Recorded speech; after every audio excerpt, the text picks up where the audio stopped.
Ini udah mabok belum sini di atasnya? Teriakan-teriakannya oke ya? Pada saat itu ada fenomena raja pensi. Tiba-tiba upstairs ada di mana-mana. Lagi sibuk-sibuknya rekaman. Adams baru desain kalau nggak salah sama Aksara. Masa dimana lo pengen coba merintis usaha-usaha lo atau ide-ide lo. Pertengahan tahun 2000-an. Tangga lagu Indonesia saat itu didominasi oleh band-band pop yang membawakan lagu-lagu cinta. Namun, ada gelombang lain yang menguasai panggung musik di Jakarta, yang memberikan pilihan lain untuk penontonnya. Sesuatu yang energik. Jimmy Multazam berdansa resah. Malu-malu kucing. Pop Indonesia yang seharusnya. Band duo yang akhirnya jadi ngeband. Danceable elektronik. Wizardnya Indonesia. Wizard, Beach Boys, tapi ada rasa Chandra Darusman di situ. Siapa mereka? Dari mana mereka? Mengapa ini bisa terjadi? Fenomena apakah ini? So, tell me, what are you? Untuk memecahkannya, mari kita menuju sebuah kampus di daerah Cikini, yaitu Institut Kesenian Jakarta atau IKJ. Apa itu IKJ? IKJ adalah sebuah kampus yang didirikan pada tahun... Oke, ini kepanjangan. Intinya, IKJ adalah kampusnya para seniman. Seniman! Tempat nongkrong yang membuahkan buah pikiran, yang membuat aturan sendiri gitu. Ibaratnya nutrisi gue untuk naik panggung lah, dapetnya di IKJ. Setelah selesai kuliah di sana, yang gue dapat adalah gue jadi berani untuk melakukan atau membuat karya itu dengan berbagai macam media. Persaingan gue rasa sih pasti ada sih sebenarnya. Tapi kita itu juga saling supportnya tinggi gitu. Seniman lah ya, nggak pernah pengen ada yang sama. Kita mau ngeband itu jangan sampai ada yang sama kayak di luar. Ibaratnya kampus tuh dunia sendiri gitu ya. Ibaratnya Astrid, kita adalah Galia. Gue ngelihat anak-anak sekolah seni itu kesannya ngasal-ngasal dia buat itu, tapi clear banget konsep itu di kepala mereka. Setelah berkembang di kampus, band-band IKJ ini lalu mempunyai tempat bermain baru, yaitu sebuah kafe bernama Bibis. Bibis bukan hanya tempat manggung, tapi juga jadi tempat nongkrong dan seru-seruan. Waktu itu yang ngadain acara tuh sering tuh teman kita Yunisno. Waktu itu semua orang tahu bahwa indie itu dengan berbagai macam genre itu butuh panggung. Mau lo punk, lo mau hardcore, lo mau rock, lo mau psychedelic rock, lo mau progressive rock, semua butuh panggung. Jim, ini ada tempat asik nih. Mungkin bisa dicobain untuk bikin acara di sini. Ini kan banyak band-band baru nih di kampus, supaya nggak main di kampus doang. Yang keren tentang Bibis adalah tempatnya begitu sempit, tapi semua orang berusaha untuk masuk dan emang niat menyaksikan band-band yang ada di situ. Mereka membawakan lagu sendiri. Jadi kita datang emang mencari lagu teman-teman. Wah gila, kalau di Bibis ya dari orang yang mulai yang telanjang juga ada dulu. Lalu yang lagi manggung kepalanya kena monitor bocor, MC dengan bahasa yang amat sangat kotor. Dan band-band yang amat sangat variatif itu yang paling seru sih, A sampai Z. Launching di upstairs, Jimmy udah nggak ada tempat berdiri, dia berdiri di atas kursi, abis itu tiba-tiba diarak satu ruangan itu. Dan Benny udah nggak pakai baju, cuma pakai boxer doang.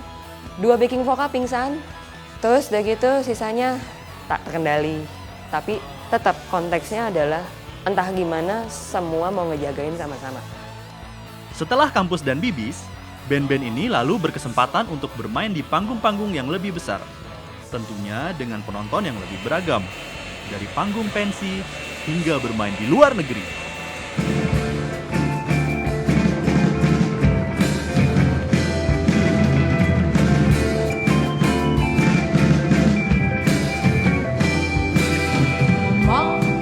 Festival di South by Southwest, kalau nggak salah di Austin. Pas ketemu beberapa orang di sana yang bereaksi, kalian dari mana gitu, dari Indonesia. Terus tiba-tiba mereka kayak, di Indonesia ada PlayStation nggak? Yang mereka tahu itu Indonesia sekarang ya tarian tradisional, minimal tari Bali gitu kan. Kalau ada acara-acara pertukaran kebudayaan, nggak pernah ada yang ngasih lihat ke audiens umumnya itu budaya pop Indonesia tuh seperti apa. Pas ada ide, ada wacana untuk nyatuin Goodnight sama di Upstairs kolaborasi. Ya alhasil adalah emang di saat di Upstairs lagi besar banget, Goodnight juga lagi besar banget, punya masa sendiri-sendiri, punya fanbase yang besar masing-masing, terus tiba-tiba disatuin ya, ledak lah pada waktu itu. Pertama kali gue ngeliat sekitar 10.000 orang menyanyikan lagu gue sendiri gitu. Waktu itu lagunya masih Matraman lah ya, belum album Energy. Mereka menyanyikan Matraman rame-rame, terasa juga sih, wih karya gue udah nyampe ke segini, sebanyak ini orang, di sekolahan gue, hujan pula. Gue sih lebih prefer panggung-panggung yang pendek-pendek ya, karena bisa berinteraksi sama yang nonton gitu. Karena menurut gue, penonton adalah bagian dari pertunjukannya. Sampai sekarang masih belum terbiasa orang kayak saying I love you di panggung tuh kayak Sari I love you atau siapa kayak personel White Shoes yang lainnya John I love you tuh kayak sesuatu yang agak aneh juga. Dulu tuh belum terkenal, gue juga masih awal-awal, kita main di mall, main sebelum Raja, dan pada waktu itu Raja itu lagi yang gila, terkenal banget, tahun 2005 gue rasa.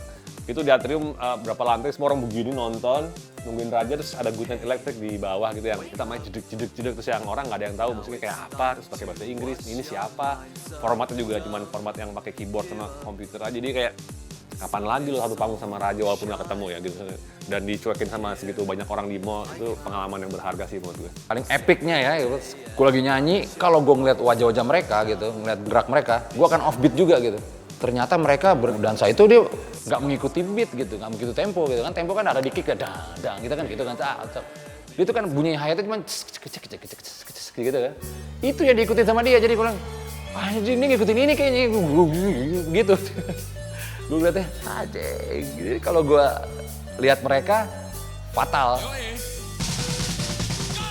Gila, itu pertanyaan paling sulit sih. Banyak sekali sih yang paling anthemic ya dari itu. Aku Cinta Jakarta, Kemenan. The Adams, konservatif. Berandal sih, mungkin ya Lingkar Labirin ya. Upstairs, Anthem, Matraman ya. Pecah pasti. Semua yang ada di album Matraman tuh keren. Matraman ya menjadi salah satu anthem juga buat scene indie Indonesia saat itu mungkin. High rotation waktu itu lagu Matraman itu di radio. Terus sampai penyiarnya dilarang untuk sering-sering memutar Matraman. Nice, keren nggak tuh ya nggak ya? Canggih.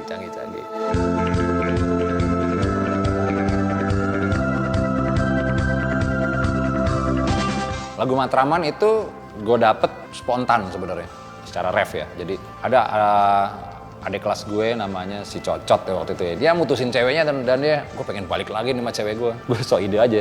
Sebenarnya gue salah-salah ngomong. Si Dewi, ceweknya dia, mantannya, rumahnya di Priok kan.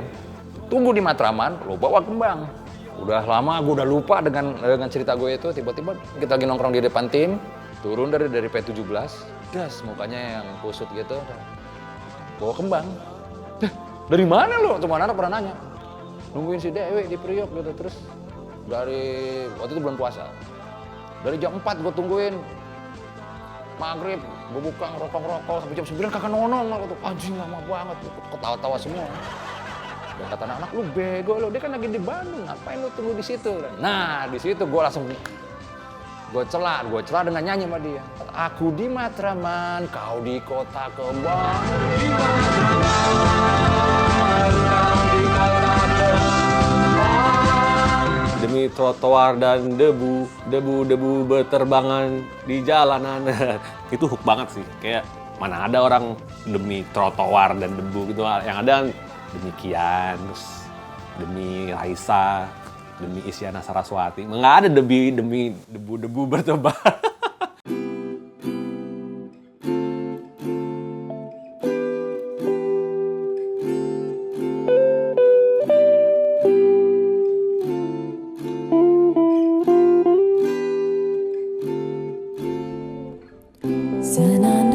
Wes, Steve ini. Ketika kita berada di sana, rasanya emang luar biasa sih.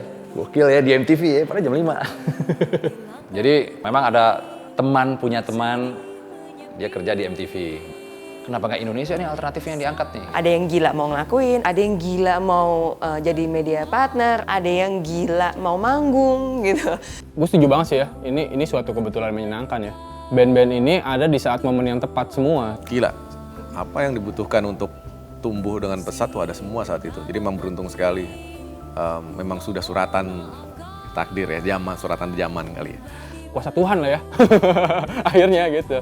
Ini juga yang membangunkan orang-orang di industri pasti yang lihat segala sesuatu yang mengakar seperti yang mereka lakukan, yang jualannya adalah satu paket besar, itu pasti akan lama gitu ya, dia punya apa ya, punya long term gain gitu.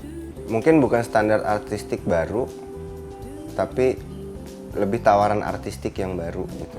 Kita kan konsisten main musik ya, berarti ada reason yang lebih dalam dari itu ya, karena memang harus ada yang mengerjakan, harus ada yang bikin musik seperti ini aja. Dan kita akan seneng apabila ada yang terinfluence dengan spirit kita gitu. Sering banget gitu misalnya ada pemikiran, wah dulu tuh begini, coba bisa diulang lagi nggak, dulu tuh kayak gini gitu misalnya.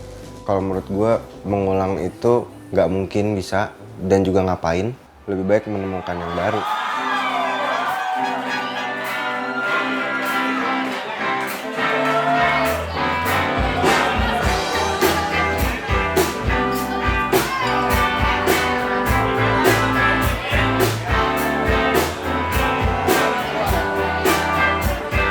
Banyak, banyak juga gitu yang seru. Yang pasti spiritnya ya. Main di sekolah pensi-pensi itu menarik sih.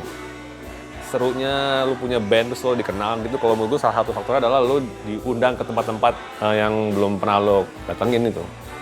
Berapi-api lah untuk ngerjain apa yang kita yakini. Nancep banget itu nggak bisa hilang di kepala gue, ibaratnya terkam-takam mati itu emang.